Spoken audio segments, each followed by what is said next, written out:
मित्रांनो, देवघरात हत्तीची मूर्ती ठेवल्याने नेमकं काय होतं हे आजच्या या व्हिडिओमध्ये तुम्ही नक्की बघा.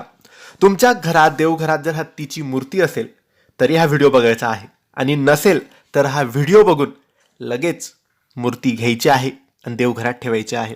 कारण हत्तींची मूर्तीला गजलक्ष्मी असे म्हणतात. देवी लक्ष्मी ही संपत्ती आणि समृद्धीची देवी प्रतीक आहे. मार्कंडेय पुराणात लक्ष्मीला अष्टनिधीची स्वरक्षक म्हटले आहे. पुराणांमध्ये लक्ष्मीची महालक्ष्मी, ऐश्वर्यलक्ष्मी, धनलक्ष्मी, गजलक्ष्मी, वीरलक्ष्मी, आदिलक्ष्मी, विजयलक्ष्मी आणि संतानलक्ष्मी ही 8 रूपे सांगितली गेलेली आहेत. लक्ष्मीच्या विविध प्रकारातील अंकनावरून त्यांना ही नावं पडलेली आहे. उदाहरणार्थ दोन्ही हातात कमळ असलेली ऐश्वर्यलक्ष्मी आणि गज म्हणजे हत्ती आणि हत्तीसह अंकित लक्ष्मी म्हणजे गजलक्ष्मी. गजलक्ष्मीची प्राचीन काळापासूनची अनेक शिल्पे आज उपलब्ध आहेत. म्हणून आपण जी हत्तीची 2 मूर्ती घरात ठेवतो तिला हत्तीची मूर्ती न म्हणता तिला गजलक्ष्मी असं म्हणतात. मित्रांनो, पूर्वी म्हणजे 3ऱ्या शतकात कौशंबी नगराच्या तांब्याचे नाणे होते. त्यावर पुढील बाजूवर गजलक्ष्मीचे अंक होते. लक्ष्मी मध्यभागी उभी असून 2 हत्ती तिच्या आजूबाजूला होते, म्हणजे तिचे अभिषेक पाण्याने करत आहेत असे ते हत्ती होते. मागील बाजूवर कठड्यांमध्ये झाडाचे अंकन आहे.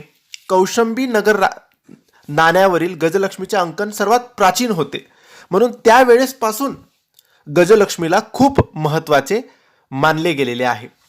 आणि ही गजलक्ष्मी म्हणजेच हत्तीची मूर्ती 2 घ्यायच्या आहेत आणि ते आपल्या देवघरात आपण ठेवल्याने आपल्या घरामध्ये सुख समृद्धी ऐश्वर नांदत तर असतेच, परंतु आपल्या घरामध्ये कोणत्याही गोष्टीची कमी राहत नाही. आणि त्यासोबतच आपण जर ही गजलक्ष्मी हत्तीची मूर्ती आपल्या घरात ठेवली तर आपल्या घरातले सर्व दुःख, दरिद्री, गरिबी, संकट दूर होतात. आता गजलक्ष्मी हत्ती कुठे ठेवायचा?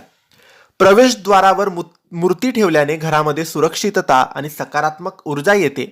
यासोबत उंच सोंडे असलेल्या मूर्तीच्या 2 जोड्या आपण घेतल्या आणि देवघराच्या प्रवेशद्वारावर म्हणजे आपलं देवघर आहे तिथे ते ठेवायचं.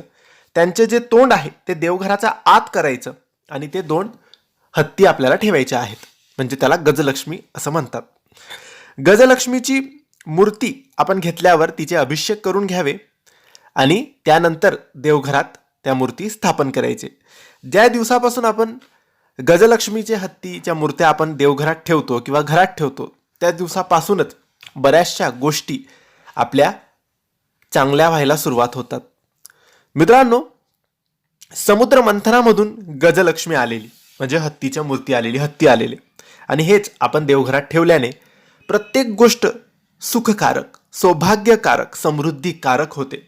तर नक्की तुम्हीही हत्तीच्या 2 मूर्ती तुमच्या देवघरात नक्की ठेवाव्यात. ही माहिती तुम्हाला आवडली असेल तर लाईक आणि शेअर करा. काही प्रश्न असतील तर कमेंट्सद्वारे विचारा आणि आमच्या चॅनलला सबस्क्राईब करायला विसरू नका.